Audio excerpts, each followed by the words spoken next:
Mei Wong, who is the editor of Sampan, which is, there's some copies laying here. Also, her card is here, and I put her email up here, Sampan Ling Mei Wong. And she is the editor of Boston's only bi-weekly English-Chinese newspaper, and it's been around since 1972.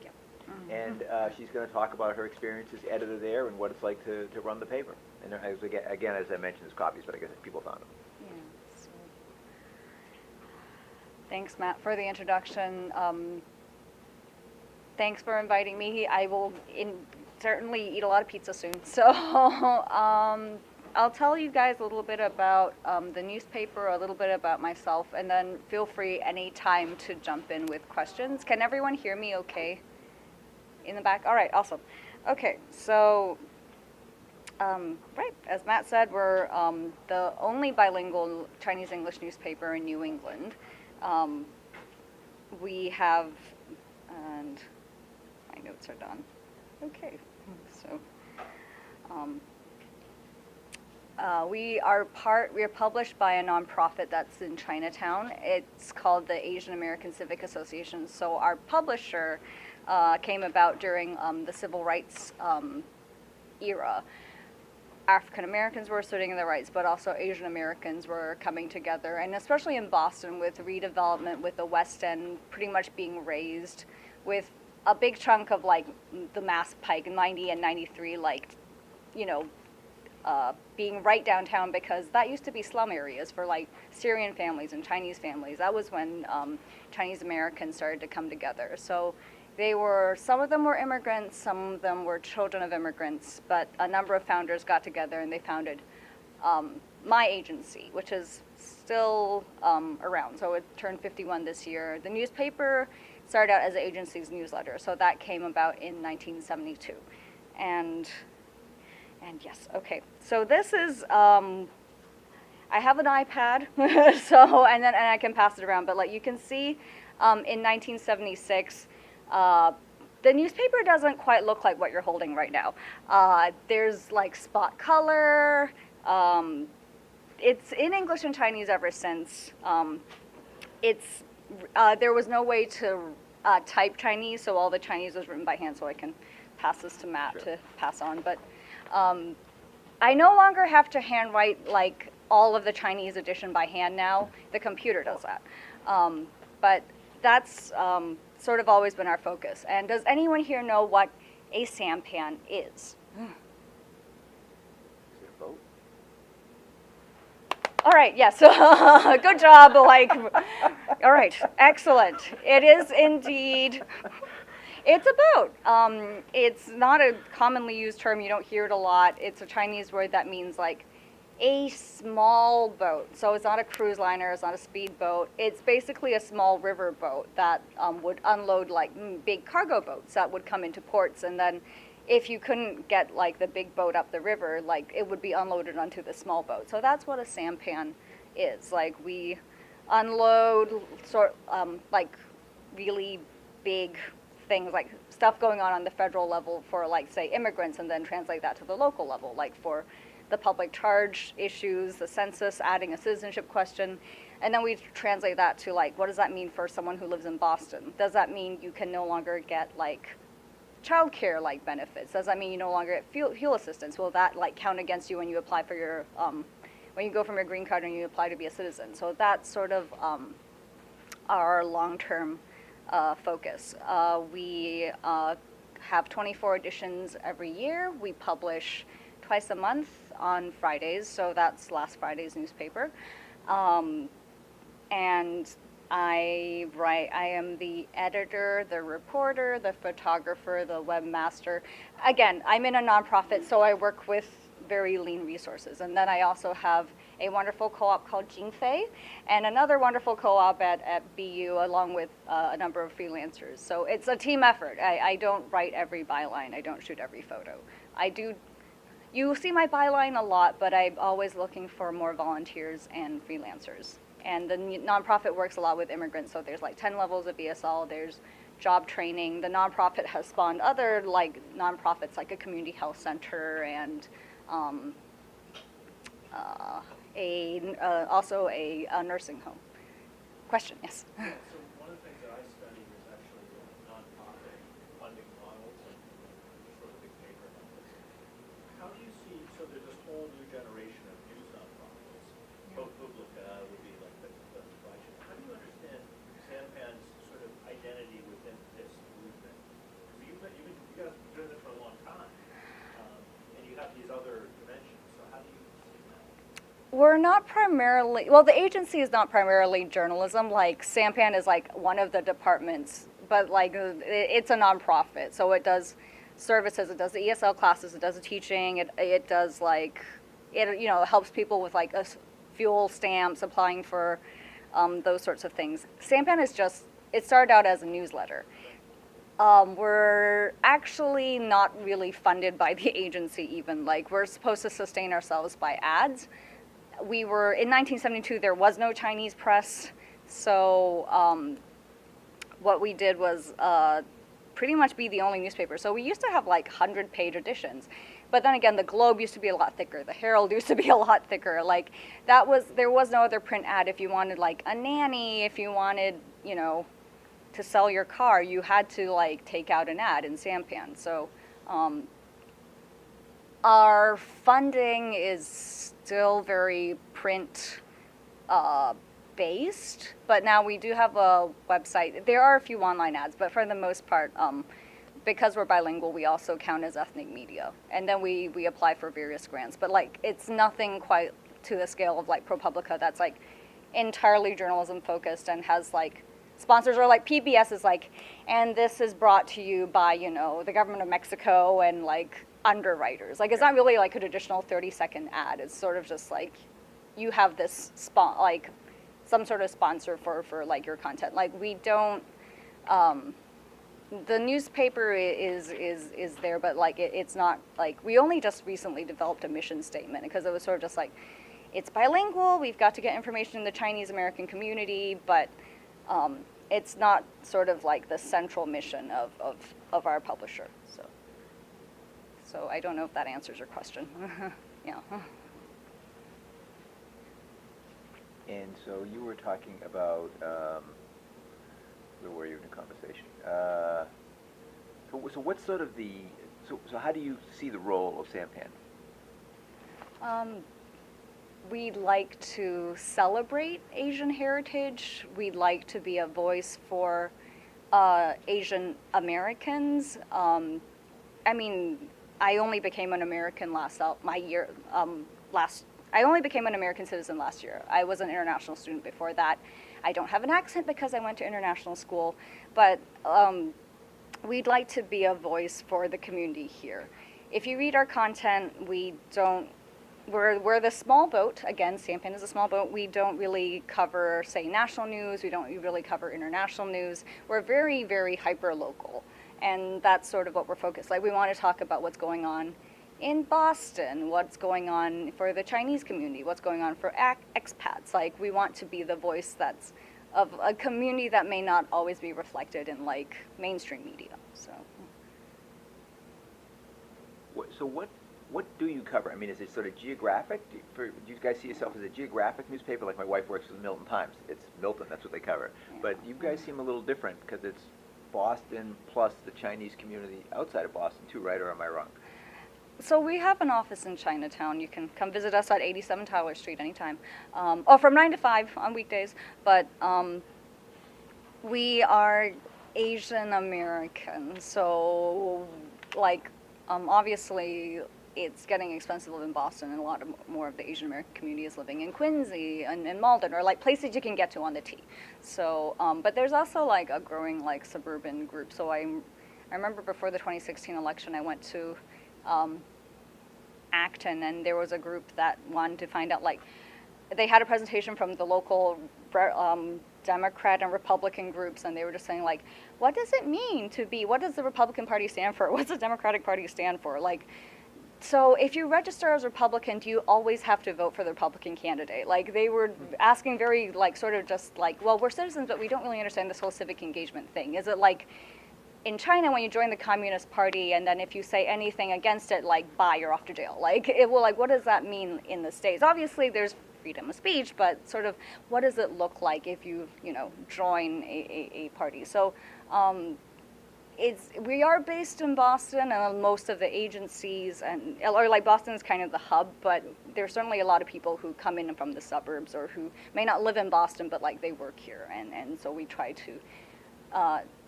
We don't want to be only Boston. We do try to like serve like that community, but Boston just sort of ends up being where people come to apply for food stamps or and then Chinatown too is just like. You can go to Bank of America, and there's like 3 different tellers who speak Chinese. I have a friend who works at the post office downtown. All 3 tellers are like, he is a Chinese guy, and the other 2 ladies are Chinese, and people will come in from Lexington to send their package, because it's just like, I want to make sure like I get the best deal, and then the Chinese post gentleman can tell me like what's the right postage and if I have the right box and like if I have the proper like customs form and stuff. People. There's a lot more just sort of like services that you can find in downtown Boston that might not be in, say, Malden or outside of like 128. So. Yeah. And so what are the sort of the areas that you cover? I mean, like development, is that a big beat? Yeah. Yeah, housing, immigration, development. Boston's always building. Yeah, I'm sure it's a sense of there's a bit of friction since the expressway was built at least. So yeah, it's always been there. Yeah. Highway pollution is a big concern. Climate change is not something we cover regularly, but it's certainly a concern that's raised because like the local elementary school has like one of the highest rates of asthma, like higher than like anywhere else in like the Commonwealth. And so it's a lot of community neighborhood meetings, and again, that's like sort of like permitting and Yeah. new construction and things like that. Schools, education, civic engagement, pretty much sort of very local things. And then some things are also cultural too, like it's Chinese New Year. Like, what day is it this year? What animal is it? A very popular feature we have for one of our special editions that's Chinese New Year focused is a horoscope. And it will talk about like how you're going to do in your love life this year and what your business is going to do. And the lady who writes it lets us reprint it for free as long as we mail her a copy. And people will pick it up, and it's really thick, but it's just like you're gonna have a great like career, but your love life is gonna suffer because you're stuck in the office all day, or this is the year you're gonna get like paper cuts. Like it's never completely like optimistic, but somehow people really, I guess they feel like it's really real for the horoscope. So. And how did you get into journalism? I pretty much always wanted to do it. I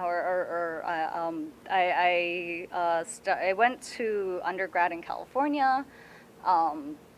I applied to colleges and then didn't get financial aid. And I was in Taiwan at the time in international school. And then my parents were just like, wait, we can't let our only daughter go to college by herself. We're going to come with her.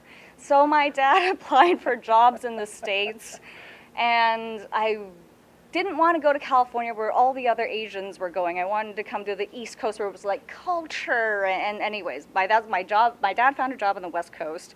He came to college with me. And because my financial aid package didn't come through, it was just like, fine, I'll do 2 years of community college. But it turned out that I went to a community college called De Anza College. It has a weekly newspaper.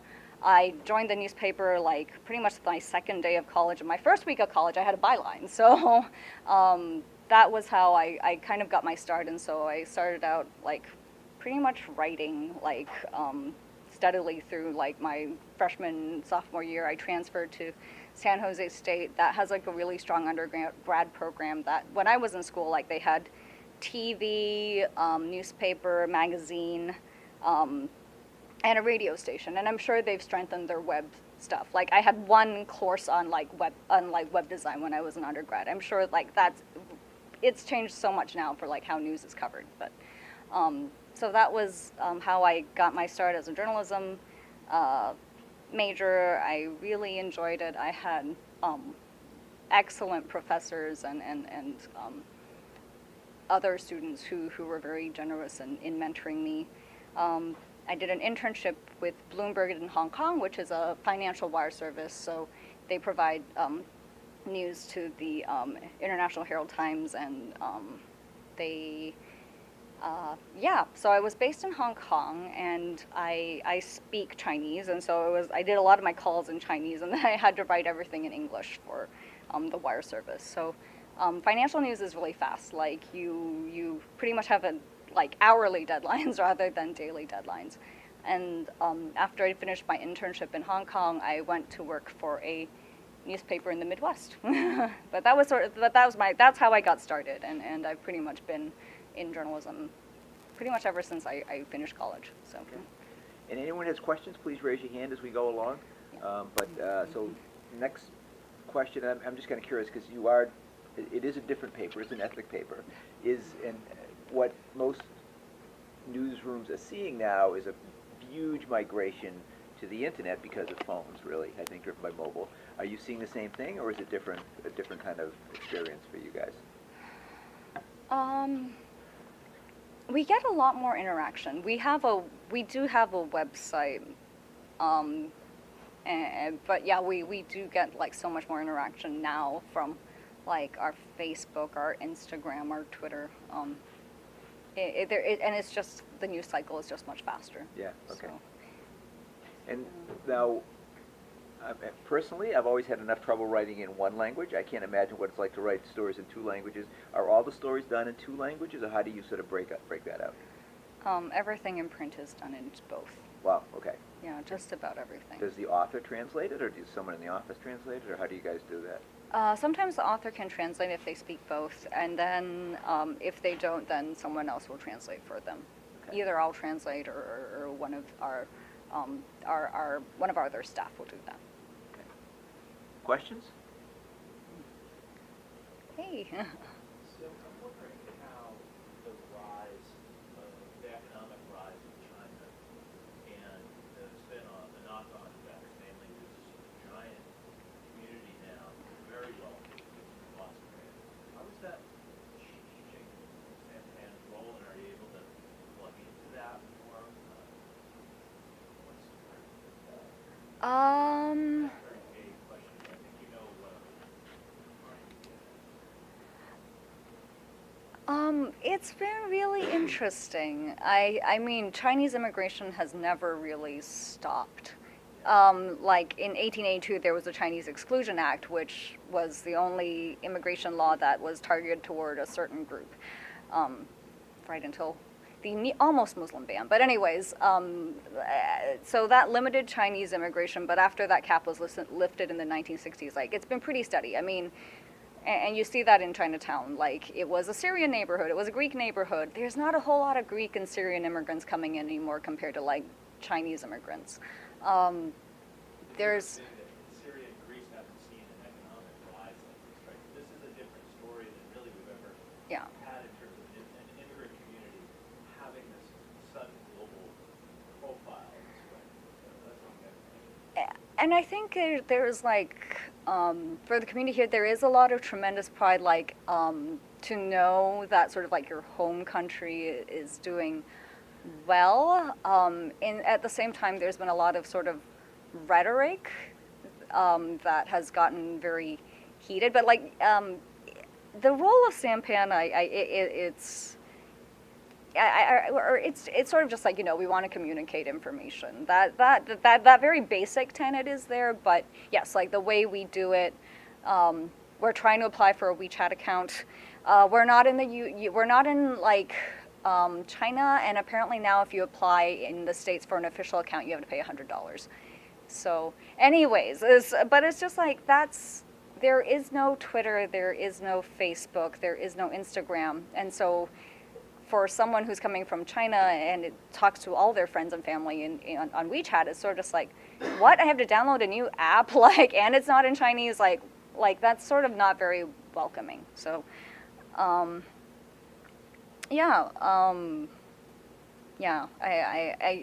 certainly there's tension within the immigration community as well. New immigrants and old immigrants have differences of opinion. Certainly, right, some of them are very wealthy, some are coming in as family members of sort of more working class folks. Like, it's not like when the Transcontinental Railroad was being built, and those were like pretty much like very desperate, like poor people who were laborers. Like now there are a lot more people who have like their graduate degrees or their scholars or their doctors or they're doing exchange programs and things like that. And they'd like to stay or they feel like there are certain opportunities here, but there's also like a lot of opportunities back home too. So it's, I don't, okay, yeah, we've gotten very far off your question about like sort of like the role of Sampan, but yes, like it's, 2018 is a lot different from like 1972, so from when we were started, so. Jinka, you got a question? Since 1972 that you have kept doing this newspaper in bilingual, how do you feel about it? Do you feel necessary? So the question is, they've been doing the papers in bilingual since '72. Is it necessary to continue doing it that way, right? Okay. I will say that bilingual is for print. Obviously, what we get online is we may not have time to translate it. Like, the governor is not going to issue a press release in Chinese. Like, everything that comes from Charlie Baker is going to be written in English by his press team. And again, we're in the States. Most of our like news sources or people who talk to us are English speakers. But we've decided, but yeah, like being bilingual is very unique. Like I'm almost every semester, like some graduate student or some undergrad is like, can you tell me about Chinatown? Or what do you know about the Chinese community? Or like, what do Asians think about this topic? And it's sort of just like, okay, I guess I'm the go-to Asian guru, but it's like, I can't speak for all those communities, but it's sort of just like, because I'm in English. There's like 2 Chinese dailies, there's Singtao World Journal, there's like 2 weeklies, there's like China Press, there's Epic Times. They're only in Chinese.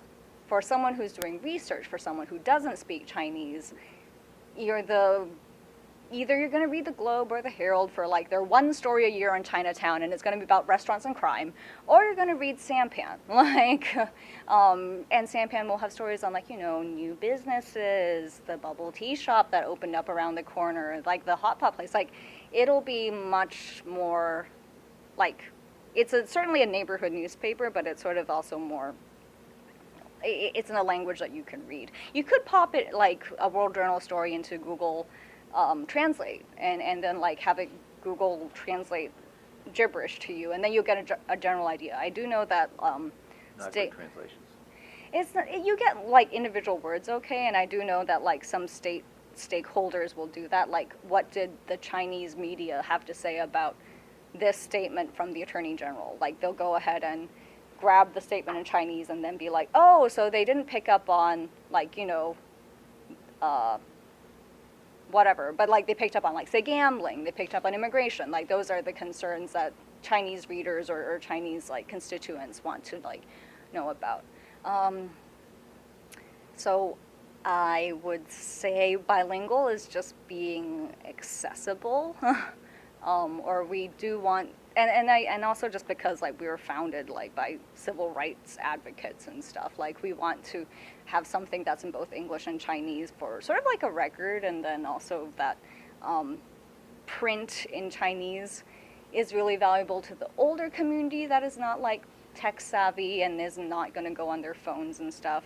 The younger generation is largely going to go look at English, and that's on their tablets, on their laptops, on their like phones.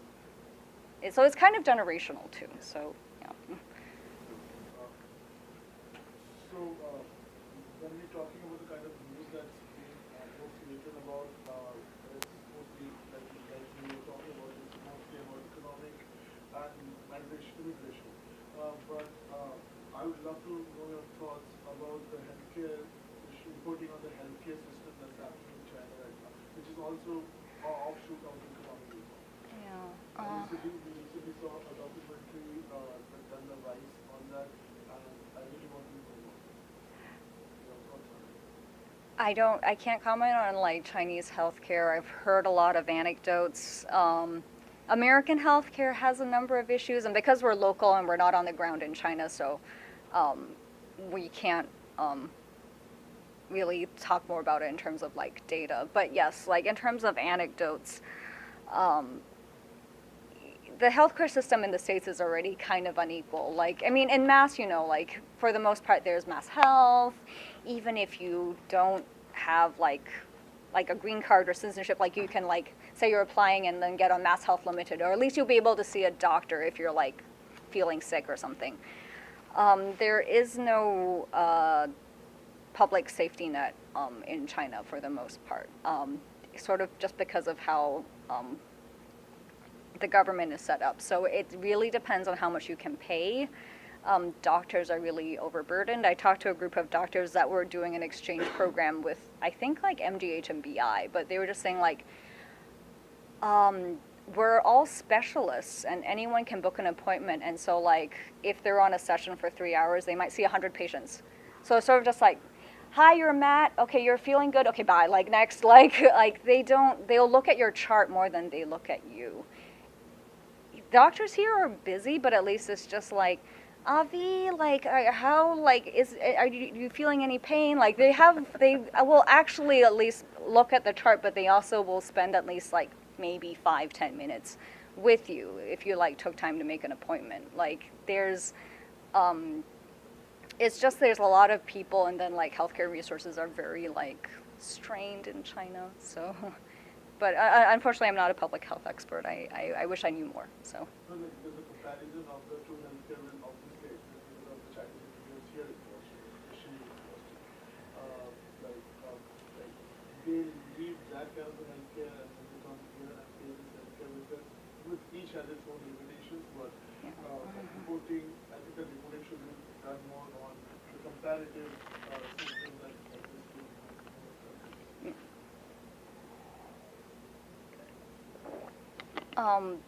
We have, again, there's a the community health center that's called South Cove Community Health Center, and that's basically like a community health clinic. They get state, federal funding.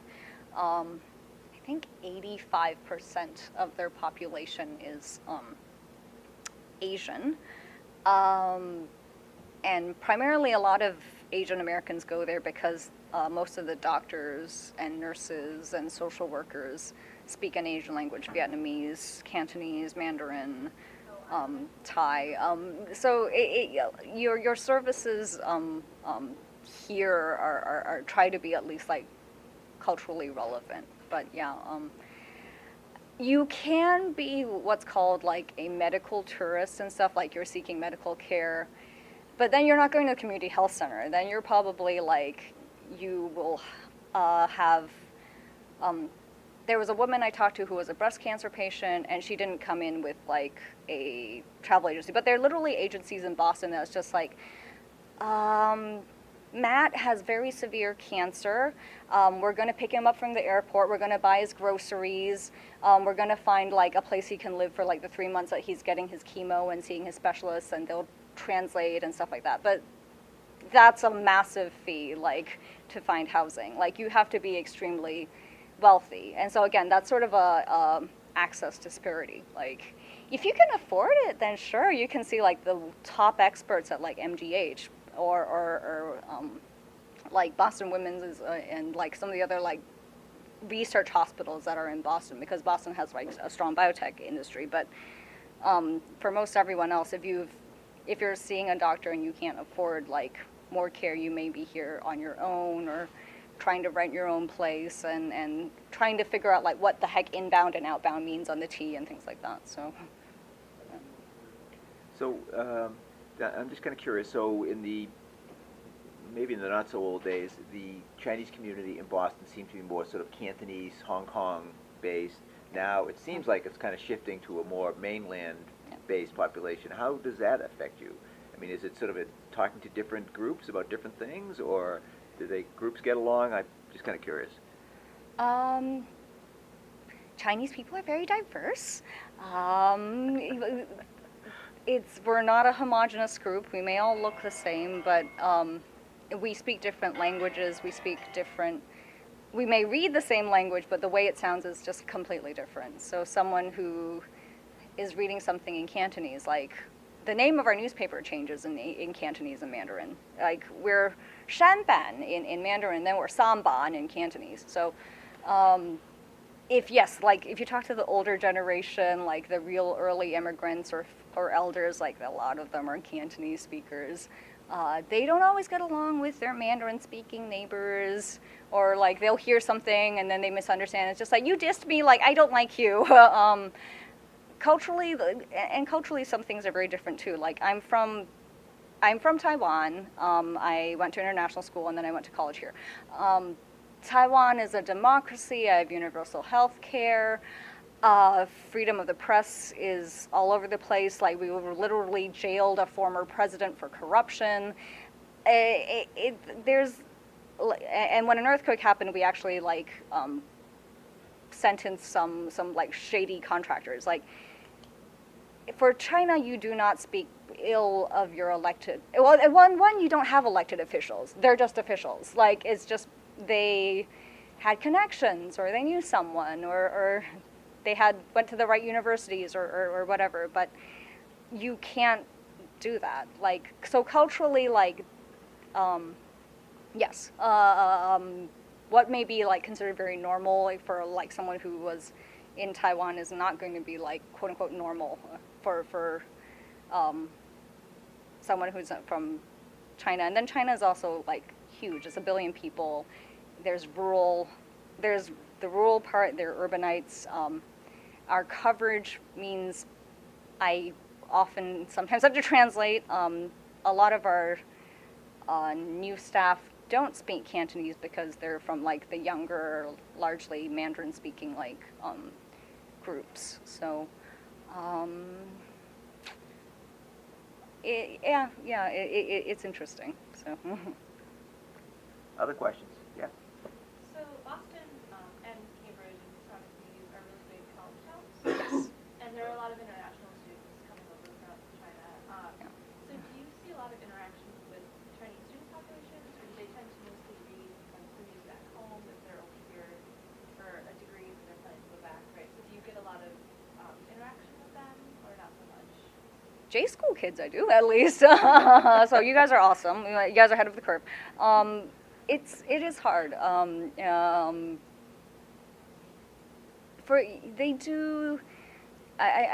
remember this was like in 2014. Like there have been a number of like local and national events that have been been upsetting. There's been the Women's March. There have been a number of these issues, but I remember there was a gas explosion in China, and a number of like Chinese student associations here, they had a candlelight vigil at the Common for the people in Ningbo, and a lot of those students were from that Shanghai like area, and for them it was like, it's too bad that like Black Lives Matter and these things are going on, but for us, we're gonna go home. It's very unlikely that they're gonna get a work visa, or like after their 1 year of student work permission ends, it's so hard to stay. So most of them are focused, yes, like if they're reading like news, they will be aware of what's going on, but a lot of like the activism, I guess, I've seen from like the Chinese student associations have been very, they're sort of more outward focused, or they're focused on like China, like domestic local things here. Yeah, it's sort of just like they're just passing through. So. Questions? Well, I know one of the issues with Western news is trying to entice millennials, sort of young people, in to read the news and to figure out what's going on. Are you guys seeing the same issues or not, or is it a different kind of thing? Yeah. But I think it's like our print newspaper. Like we have a grant. Tufts Medical Center gives us like money to write about health content, and so we have a survey, and it's just like, what health stories do you like? Here's some health questions. Everyone that responds online is an English reader, and then everyone that like responds to the print edition is Chinese. Like they will literally like pick up the Chinese newspaper, clip out the survey, like fill it out, and then stuff it in an envelope and put a stamp on it and mail it back. Like no one who is like under 40 or who is like a millennial is gonna do that. It's just like, wait, like I have a link on that print page that says like you can do this online, but they're not tech savvy or that's not something they're comfortable doing. Yeah. And so. We're fortunate to have both print and online, but like online is it can be very granular for like Facebook, for Twitter, but for a website, you like to get better analytics or to measure sort of like who your readers are. It's a bit harder, and yes, capturing like sort of like millennials, or just folks who are used to like a very fast news cycle. We do have a website, but yeah, it is challenging. Okay. So. Questions?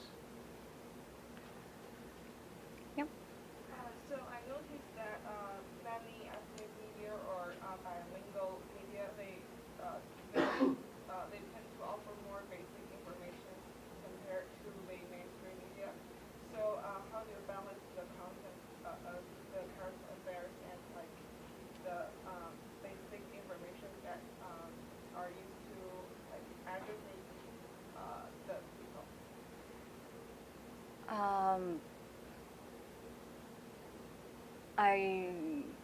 I want to make sure I understand your question right. So like so ethnic media you feel is sort of like more educational, and then mainstream media can be a bit more like in depth or doesn't have to do as much explaining. Is that what you mean? I guess it depends what you're reading, or like the Chinese dailies.